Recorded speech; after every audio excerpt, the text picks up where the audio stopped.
पास से हम सब मला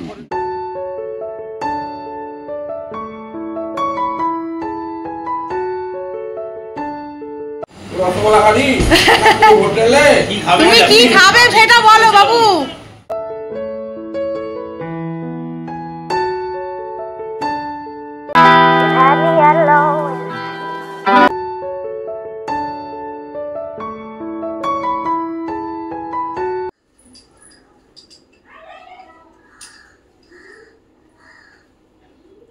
হ্যালো এভরিওয়ান, গুড মর্নিং। তোমরা সবাই কেমন আছো? আশা করি খুব ভালো আছো, সুস্থ আছো। আমরাও ভালো আছি। দেবনাথ ফ্যামিলিতে তোমাদের আরেকবার স্বাগত।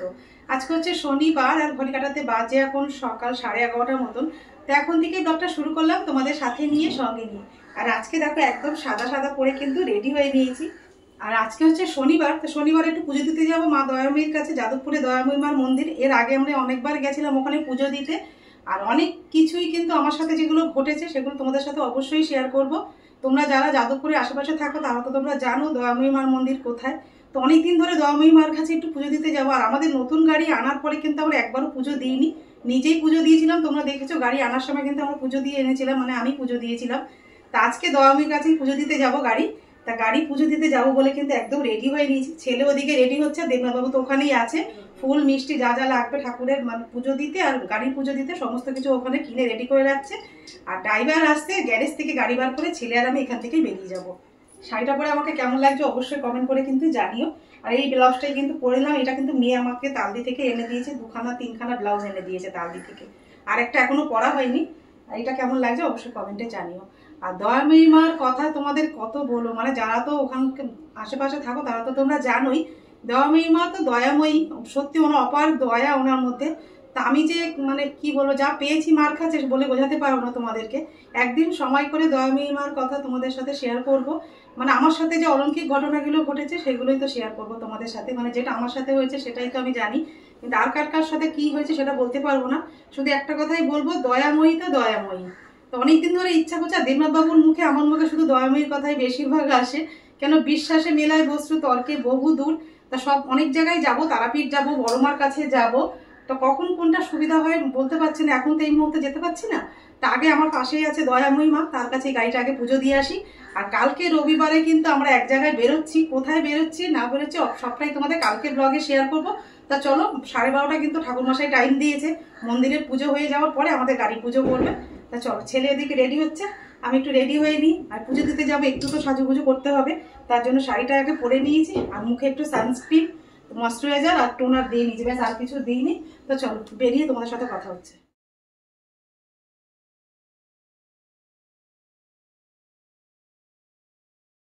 আমি আর আমার ছেলে কিন্তু একদম রেডি হয়ে গেছি মন্দিরে পুজো দিতে যাওয়ার জন্য। ছেলে কিন্তু আজকে পাঞ্জাবিটাই পরে নিল। এই পাঞ্জাবিটা দুর্গাপুজোর আগেই কিন্তু বানিয়েছিল পরবে।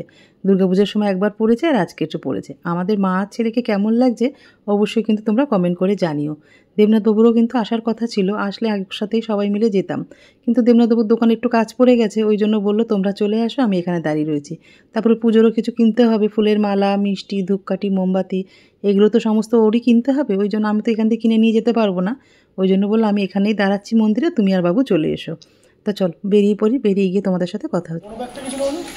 না কি হবে, গাড়িতে রাখবি। ড্রাইভার দাঁড়িয়ে রয়েছে, ড্রাইভার গ্যারেজে চলে এসছে, এখন তো ড্রাইভার কই বললো এখানে আছে। দেখো আমরা কিন্তু গ্যারেজে চলে এসেছি, গাড়ি রয়েছে, গাড়িটা বার করবে। আর যেই ভাই আমাদেরকে যাদবপুরে নিয়ে যাবে মন্দিরে, সেই ভাইও কিন্তু চলে এসছে। আর ও কিন্তু যে কালকে রবিবার বললাম আমরা এক জায়গায় যাব, সেখানেও কিন্তু ওই ভাই আমাদেরকে নিয়ে যাবে। দেবনাথবাবু কিন্তু এখনও পুরোপুরি শিখে উঠতে পারিনি, আর 10টা মতন ক্লাস ওর বাকি রয়েছে। ওই ক্লাসটা হয়ে গেলেই কিন্তু আরও লাইসেন্সটা করা ছিল না, ওটার জন্যও কিন্তু ও গাড়িটা না রোডে বার করতে পারবে না। সেই জন্য একটু সময় নিয়ে সব কিছু হবে, আস্তে ধীরে শিখুক, অত তাড়া নেই। খুব একটা তো আমরা বেরোচ্ছি না এখন, যখন বেরোবো দেবনাথবাবু পুরোপুরি যখন শিখে যাবে তখন তো আমরা এদিক ওদিক বেরোতেই থাকবো। তা চলো গাড়িটা বের করে নিই দুগ্গা দুগ্গা করে, তো চলো বেরিয়ে পড়ি, মার কাছে নিয়ে যাই। আর মাকে তো গাড়িটা কেনার পরে মাকে দেখানোও হয়নি, আর মার সাথে অনেক দিন যাবৎ মার সাথে দেখাও হয়নি। মাঝের মধ্যেই তালদি থাকতেই কিন্তু মার কাছে এসে পুজো দিতাম। মানে 1 ঘন্টা ট্রেন জার্নিং করে আসা, 1 ঘন্টা ট্রেন জার্নিং করে যাওয়া, উপোস করে যাওয়া, আর আশা করতাম জানো তো এতটা দূরে এসে মার কাছে বসে পুজো দিয়ে যেতে যেতে আমার 2-2:30 বেজে যেত তালদিতে। সেইখান থেকেই মার প্রতি আমার একটা বিশ্বাস আলাদা রকমই জন্মে গেছে। আমি তো এসে আমি তোকে ফোন করছি, ঠিক আছে?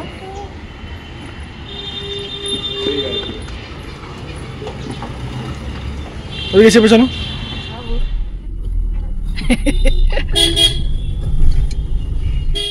এই দিনটা দেখার জন্য অনেক দিন ধরে আমরা সবাই মিলে স্বপ্ন দেখেছি। তা আজকের সত্যি পূরণ হয়েছে না, ভীষণ ভালো লাগছে।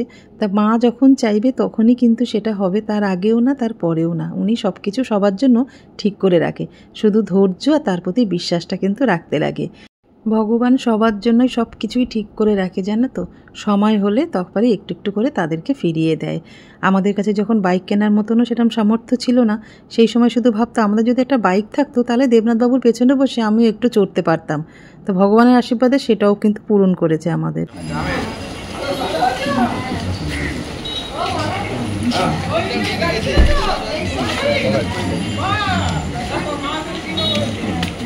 রসগোল্লা খালি হোটেলে তুমি কি খাবে সেটা বলো বাবু, তুমি কি খাবে সেটা বলো। বলছি মাকে মালা পরে দিস, ঠিক আছে? আর মিষ্টিটা থাক, মাকে দাও পরে বলবো। দেরি অনেক আমার এখানে মিষ্টি দোকান থেকে দয়ামীর আশীর্বাদে ভালো আছি সবাই।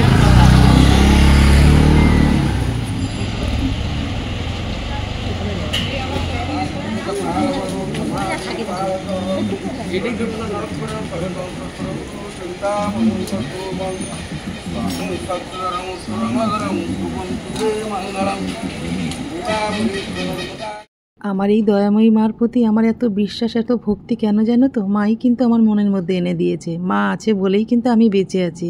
মা না থাকলে আমি একদম বেঁচেই থাকতাম না। তোমরা যে আমাকে দেখছো না সেটাও দেখতে পারতে না জানো তো। এত বড় বিপদ থেকে মা আমাকে রক্ষা করেছে। আমি যতদিন বাঁচবো আমি তো মার কাছে আসবোই। যখনই আমার মা আমাকে ডাকবে তখনই মার কাছে আসবো। তা মার কাছে আমি তো আজকে থেকে আসছি না, বহু বছর ধরে মার কাছে আসছি। অনেক ফল পেয়েছি মার কাছে এসে জানো তো। মানে কি বলবো আর তোমাদের, মানে বলতে গেলে আমার চোখ থেকে জল চলে আসে। মানে আমি বলতে পারছি না, মানে এত কষ্ট হয়। মার মুখের দিকে তাকালেই যেন আমি একদম কেমন হয়ে যাই, আমার চোখ থেকেও মানে অনবরত জল গড়িয়ে যায়। তা মার প্রতি আমার অগাধ বিশ্বাস। মা যে সত্যি দয়াময়ী, ওনার নাম সত্যি উনি দয়াময়ী গো। মনের কথা, মনের সব কিছু উনি বুঝতে পারে। তুমি যদি আগের দিন কিছু বলে যাও না, পরের দিন কিন্তু তোমার সাথে সেটা ঘটবেই ঘটবে। অন্য কোথায় যাওয়ার আগে আমি কিন্তু আগে আমার দয়াময়ীর কাছে নিয়ে এসেছি মাকে গাড়ি দেখাতে, আর মার কাছে পুজোটা দিয়ে যেতে। মার আশীর্বাদ, মার কিন্তু সব কিছু নিয়ে যেতে পারলে আমি মনে হয় আমি সব কিছু থেকে রক্ষা পাবো, এটা আমার বিশ্বাসে বলে।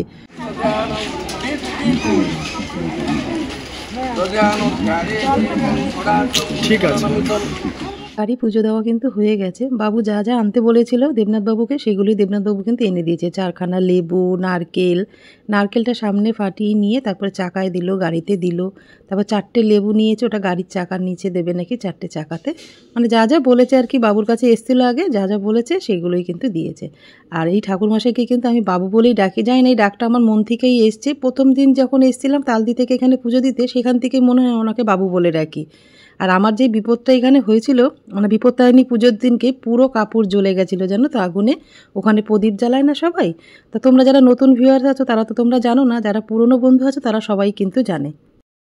সে যে কি বিপদ গেছে আমার বিপত্তারিণী পুজোর দিনকে তোমাদের বলে বোঝাতে পারবো না। মানে ভাবলেই না ভেতরে, বুকের ভেতরটা যেন কেঁপে ওঠে জানো তো। আর সেদিনকেই দেখেছিলাম বাবু হাউ হাউ করে কাঁদছে আমাকে ধরে, সেদিন থেকেই বুঝতে পেরেছি বাবু আমাকে কতটা ভালোবাসে। মানে এতদিন আস্তে আস্তে না সবার প্রতি সবার একটা ভালোবাসা কিন্তু অটোমেটিক কিন্তু জন্মে যায় দেখবে। মানে কেউ যদি রক্তের সম্পর্ক না হলেও যে মানুষ মানুষকে এতটা ভালোবাসতে পারে, সত্যি এখানে না আসলে জানতে পারতাম না। তা বাবু সেদিনকে আমাকে ধরে খুব কাজের, যে তোর যদি কিছু হয়ে যেত, তোর যদি কিছু হয়ে যেত, বারেবার শুধু বাবু এই একটা কথাই বলছিল। তা মাই তোকে রক্ষা করেছে। বিপত্তারিণী মা যে দয়াময়ী হতে পারে সত্যি আমার মানে সেদিনকে যদি না দেখতাম তাহলে বিশ্বাস করতাম না। সেই দয়াময়ী, সেই হচ্ছে বিপত্তারিণী। বিপত্তারিণী পুজোর দিনকে আমাকে এত বড় বিপদ থেকে যেই মা রক্ষা করে, সেই মার কাছে আমি না এসে থাকতে পারি বলো তো। সেদিনকে সন্ধেবেলা এসেও পুজো দিয়ে গেছে। তোমরা বলো না নতুন যারা বন্ধু আছে তারা তো তোমরা জানো না, সেই জন্য কথাগুলো আবার আমার তোমাদেরকে বলতে হচ্ছে। আরও অনেক ঘটনা আমার সাথে ঘটেছে, সেগুলো সময় করে তোমাদের সাথে অবশ্যই শেয়ার করব। তোমরা যদি পুজো না দিয়ে থাকো দয়াময়ী মার মন্দির, অবশ্যই একবার পুজো দিয়ে যেও যারা কাছে পিঠে রয়েছে।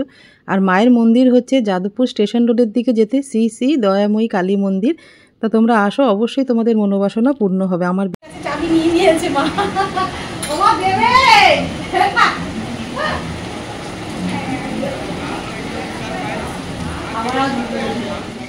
গাড়ি পুজো দেওয়ার আগে কিন্তু মার পুজোর কিন্তু সমস্ত কিছু দেবনাথবাবু আগেই ঠাকুরমশাইকে দিয়ে দিয়েছিল, জবা ফুলের মালা, সন্দেশ, ধূপকাঠি, মোমবাতি।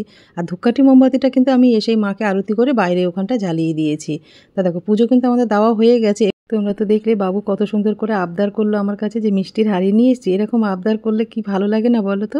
তারপরে দেখো বাবুকে তো মিষ্টি দেওয়া হয়েছে, তারপরে এখন অনেক মানুষের ভিড় হয়েছে। সত্যি আমার ভাগ্য ভালো, মায়ের আশীর্বাদে এত মানুষ আসবে সত্যিই ভাবতে পারিনি। সবাই বলছে কিরে মিষ্টি খাওয়াবি না? আমরা হ্যাঁ, সবাইকে মিষ্টি খাওয়াবো। পুজো দিয়ে সবাই বাড়ি আসলাম, এখন 1:30টা বেজে গেছে। আর সকালে তো অল্প রান্না করে গেছিলাম, ভাত আর ডাল করেছি, আর এখন একটু মাছ টাছ বার করে রেখে গেছি, একটু ভাজা করলেই হয়ে যাবে। খুব সুন্দর করে গাড়িটা পুজো দিতে পেরেছি, খুব ভালো লাগছে। অনেকদিন ধরে ভাবছিলাম গাড়ি কেনার পরে পুজোই দিতে গেলাম না, পুজো দিতে গেলাম না। তা মা যখন চাইবে তখনই দেখবে হবে, তার আগে হবে না, তার পরেও হবে না। তা কালকে হঠাৎ করে একবার একটু কথা বলেছিলাম দেবনাথবাবুর সাথে, তারপরে গিয়ে আজকে খুব সুন্দর করে পুজোটা দিয়ে আসতে পেরেছি। দেবনাথবাবু গাড়িটা গ্যারেজে রাখতে গেছে, তারপরে আসছে। তারপরে চলো বিকালে গিয়ে তোমাদের সাথে কথা হচ্ছে। এখন তো সেরকম কিছু করার নেই, বিকালে রান্নাবান্না কিন্তু তোমাদের সাথে শেয়ার করবো। আর কালকে কোথায় যাচ্ছি না যাচ্ছি দেখতে হলে কিন্তু কালকের ব্লগটা অবশ্যই তোমাদের দেখতে হবে। চলো পরে কথা।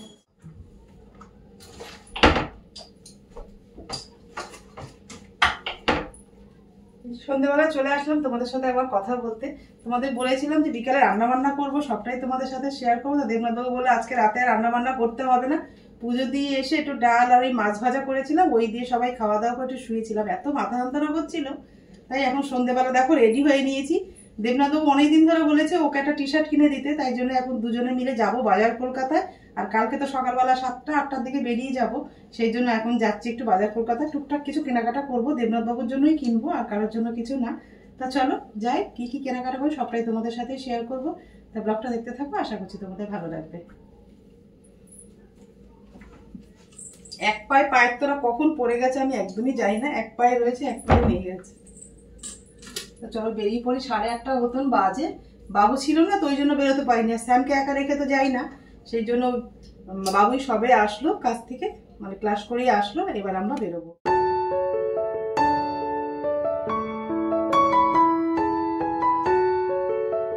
তো দেখো আমরা কিন্তু বাজার কলকাতায় চলেই এসেছি, একদম ঘরের সামনেই সব কিছু বলতে পারো। তার আগেই কিন্তু গাড়ির তেলটা শেষ হয়ে গেছিলো, আর বাবু তো নিয়ে যায় সকালে করে, সেই জন্য তেল ছিল না। সেই তেলটাও দেবনাথবাবু ভরে নিয়ে চলে এসেছি বাজার কলকাতায়। এখন দেবনাথবাবুর পেছন পেছন আমাকে ঘুরতে হবে, কখন পছন্দ। সেই 8:30টার সময় এসছি, এখন কিন্তু 9:30টার উপরে টাইম হয়ে গেছে। ওর কিন্তু এখনও পছন্দ ঠিকঠাক মতন করে উঠতে পারছে না, মানে একটা মেয়ে যতটা সময় নেয় তার থেকে বেশি সময় নেয় দেবনাথবাবু পছন্দ করতে। তো চলো দেখি দেবনাথবাবুর কী পছন্দ হয়, বাড়িতে গেলে তোমাদের সাথে অবশ্যই শেয়ার করব। তা বাবুর জন্যও কিন্তু ওখান থেকে নেওয়া হয়ে গেছে, আর দেখো দাঁড়িয়ে আছে রাতের খাবার নেবো বলে। তো চলো আজকে এইসবে আসলাম। বাবা তোর বাবা একটা জিনিস পছন্দই হচ্ছে না, বাবার জন্য টি শার্ট নিয়েছে, এই শার্ট নিয়েছে, একটা টি শার্ট খুঁজেছে, পাই টি শার্টগুলো মনে বাবার সাইজে হচ্ছে না, পছন্দ হচ্ছে না, এরকমই করছে। কালারটা এই কালারটা পরেনি দশন্তি, হ্যাঁ ভালো আছে। বাবা সত্যি মেয়েরা এত সময় নেয় না, তোর বাবা যা সময় নিল। বাপরে তোরটা দেখা, তোরটা দেখা, তোরটা দেখা। এই বাবুর জন্য একটা এরকম নিয়ে এসেছে, চল। আর রাতের খাবার নিয়ে চলে এসেছে। অনেক টি শার্ট দেখার পরে লাস্টে কিন্তু এই ইয়েলো কালারের শার্টটা কিন্তু দেবনাথবাবুর খুব পছন্দ হয়েছে। তাই আমি বললাম যেটা তোমার পছন্দ হয় সেটাই তুমি নাও। তো ওটা নিয়েছি। আর বাবুর জন্য তো আমি একটা হোয়াইট কালারের টি শার্ট নিয়েছি, একটা হাফ প্যান্ট নিয়েছি, আর দেবনাথবাবুকে কিন্তু একটা পারফিউমও কিনে দিয়েছি আমি ওখান থেকে, বাজার কলকাতা থেকে। তো এই ছোটো ছোটো আবদারগুলো আমি যে রাখতে পারছি দেবনাথবাবু, সত্যি আমার ভীষণ ভালো লাগে। মানে আর হবে না, আর নেই বাবু এর থেকে বড় সাইজ। ছেলের জন্য দুটো জিনিস নিয়ে এসেছি, একটা হয়তো পাল্টাতে হতে পারে, মানে একটা ছোট হয়ে গেছে। তা দেখো রাতে খাবার নিয়ে কিন্তু সবাই বসে পড়েছি, রাত কিন্তু 11টা বাজে। তা রাতে খাবারে আজকে নিয়ে এসেছি চিলি চিকেন, তন্দুরি নান আর হচ্ছে মোগলাই। সবাই মিলে কিন্তু একটা মোগলাই নিয়ে এসেছি, সবাই মিলে ভাগাভাগি করে খেয়ে নেবো রাতে। আজকের ভিডিওটা আর বেশি বড় করলাম না, এই পর্যন্তই রাখলাম। যদি তোমাদের কিছু ভালো লেগে থাকে লাইক কমেন্ট শেয়ার করো, আমার চ্যানেল নতুন হলে অবশ্যই কিন্তু তোমরা সাবস্ক্রাইব করো।